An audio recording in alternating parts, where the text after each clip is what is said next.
જે કર્મચારીઓએ 2007 થી ગુજરાતના ગામડાઓને ડિજિટલ બનાવવાનું વડાપ્રધાન નરેન્દ્ર મોદીનું સપનું સાકાર કર્યું, આજે તેઓ જ બેરોજગારીના ખપ્પરમાં હોમાયા છે। ઈ-ગ્રામ વિશ્વગ્રામ પ્રોજેક્ટ હેઠળ 1500 જેટલા ટીએલઈ અને એમઆઈએસ કર્મચારીઓને અચાનક છૂટા કરવાના સરકારના નિર્ણયથી ગુજરાતભરમાં આક્રોશ ફાટી નીકળ્યો છે। અમે ઈ-ગ્રામ પ્રોજેક્ટમાં છેલ્લા 2007 થી કામ કરી રહ્યા છીએ। એમાં જુદા જુદા હોદ્દા ઉપર છીએ, એમઆઈએસ, ટીએલઈ, પછી ટેકનિકલ આસિસ્ટન્ટ, 15માં નાણાં પંચ।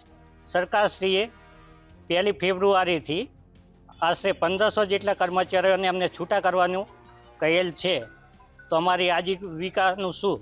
સુરેન્દ્રનગર જિલ્લા પંચાયત ખાતે આજે કર્મચારીઓએ નાયબ મુખ્ય દંડક અને ડીડીઓને આવેદનપત્ર પાઠવી પોતાનો રોષ ઠાલવ્યો હતો। 40 વર્ષની ઉંમરે પહોંચેલા આ કર્મચારીઓ પૂછી રહ્યા છે કે હવે અમારા પરિવારનું ભરણ પોષણ કોણ કરશે? જો આ આદેશ પરત ખેંચવામાં નહીં આવે તો આવનારા દિવસોમાં ગાંધી ચિંધ્યા માર્ગે ઉગ્ર આંદોલન કરવાની ચીમકી અપાઈ છે। શું સરકાર આ લાચાર કર્મચારીઓનો અવાજ સાંભળશે? તાત્કાલિક ધોરણે એક લેટર આવેલો છે કે બધા ટીએલઈ, એમઆઈએસ અને ટેકનિકલ સ્ટાફ એ બધાને તાત્કાલિક છૂટા કરેલા છે।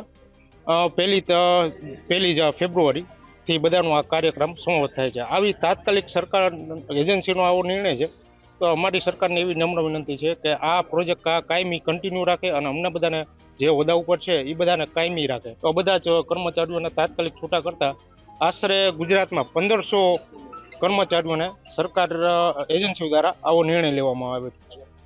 ડિજિટલ ક્રાંતિ લાવનાર આજે રસ્તા પર છે। શું તંત્ર આ ગંભીર પ્રશ્નનો ઉકેલ લાવશે? જોતા રહો ગુજરાત વંદન। ધન્યવાદ।